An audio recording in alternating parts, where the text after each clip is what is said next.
Wow, look at my painting. It turned out great.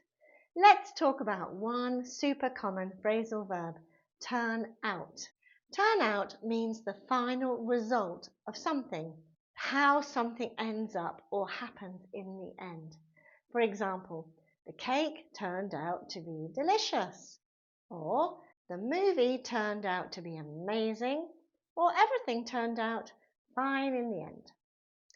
You can use turn out for almost anything, plans, events, or surprises. A lot of people turned out for the concert. It didn't turn out the way I expected. It's often followed by to be. For example, he turned out to be really nice. So next time something surprises you, say, it turned out better than I thought. How did your week turn out?